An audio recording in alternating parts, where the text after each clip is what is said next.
एक बार एक जंगल में रहता था एक भेड़िया। हर समय वह इधर उधर घूमता रहता था, सबको परेशान करते हुए। बाकी सारे जानवर उसको स्वार्थी समझते थे, क्योंकि भेड़िया केवल अपने बारे में ही सोचता था।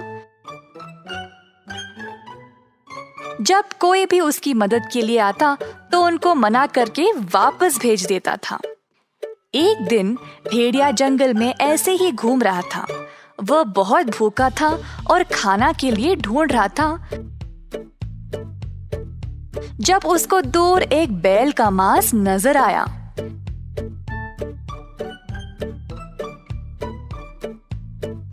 भेड़िया ने देखा कि वहां पे कोई और था या नहीं, और जल्दी जल्दी मांस को खाने लगा। अचानक से उसने सोचा, अगर किसी और ने इसको देख लिया तो वे हिस्सा मांगने आ जाएंगे। जितनी जल्दी हो सके मुझे इसको पूरा खा लेना चाहिए। तो भेड़िया अब जल्दी से ठूस ठूस के खाने लगा। अचानक से एक बड़ी सी हड्डी उसके गले में फंस गई। भेड़िया जोर से खांसने लगा, पर हड्डी निकली ही नहीं। उसने ऊपर नीचे कूदा, जमीन पे लुढ़का, पर हड्डी निकली ही नहीं। जल्दी वह थक गया और उसकी सांस फूलने लगी। नदी की ओर दौड़ते गया और पानी भी पिया, और दर्द से तड़पने लगा, क्योंकि हड्डी गले से उतर भी नहीं रही थी। भेड़िया हार मानने ही वाला था जब उसने सोचा कि वह जंगल में दूसरे जानवरों के पास मदद मांगने जाएगा। पहले वो खरगोश के पास गया। हे खरगोश मेरे दोस्त, मेरी मदद करो। मेरे गले में हड्डी फंस गई है, कृपया क्या तुम इसको निकाल सकते हो? पता नहीं भेड़िया, मुझे आज बहुत काम है। और बिना परवाह किए खरगोश वहां से चला गया। भेड़िया को खरगोश पर बहुत गुस्सा आया, परंतु जंगल में किसी भी जानवर ने भी भेड़िया की मदद नहीं की। कुछ तो हंसने भी लगे और ज्यादातर सीधा मुंह पे ही मना कर दिया, क्योंकि खुद भेड़िया ने उनकी मदद कभी नहीं की थी। भेड़िया और भी तड़पने लगा, जमीन पर गिर पड़ा और आसमान की ओर देखने लगा। उसकी आंखें धीरे धीरे बंद होने लगी।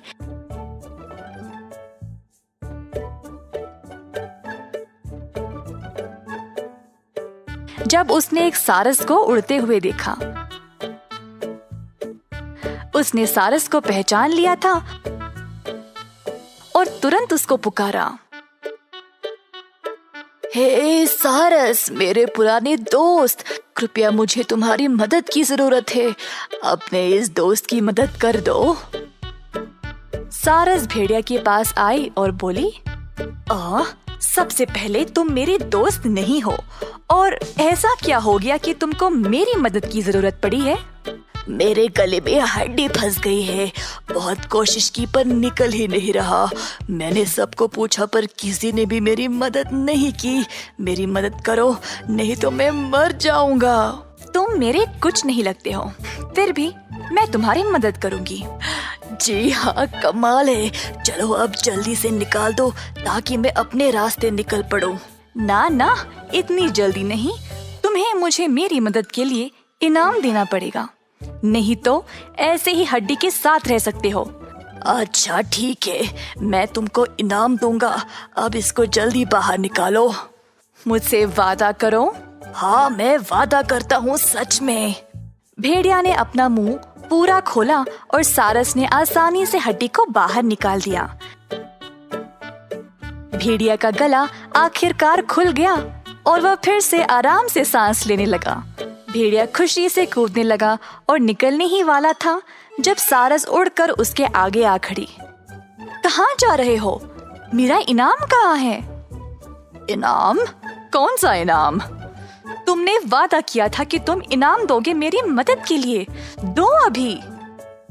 हाँ, मेरी भोली दोस्त, तुम्हें समझ नहीं आया? जब तुमने मेरे मुंह में झांका तब मैं तुम्हारी गर्दन को काट सकता था, पर मैंने तो ऐसा किया नहीं। तुम्हारी जान रखी है मैंने, यही तुम्हारा इनाम है। तुम एक दुष्ट जानवर हो, इसीलिए सब तुमसे नफरत करते हैं। तुम बूढ़े और अकेले मरोगे। मुझे तुमको ऐसे ही छोड़ना था दर्द में। मैं ही पागल थी जो तुम पे भरोसा किया। सारस गुस्से से उबलने लगी, उस पे वार करने ही वाली थी, पर भेड़िया हंसते हुए वहां से भाग निकला। फिर से वह एक स्वार्थी जानवर की तरह जीने लगा। सारस ने जंगल के सारे जानवरों को बताया कि उसने क्या किया था, तो सब ने भेड़िया को जंगल से निकालने का निर्णय लिया। पर भेड़िया गया ही नहीं, तो सब ने उसको अकेला ही छोड़ दिया और अंत में भेड़िया का कोई दोस्त नहीं रहा। इस कहानी से हमें ये सीख मिलती है कि मदद उसी की करो जो मदद के लायक हो।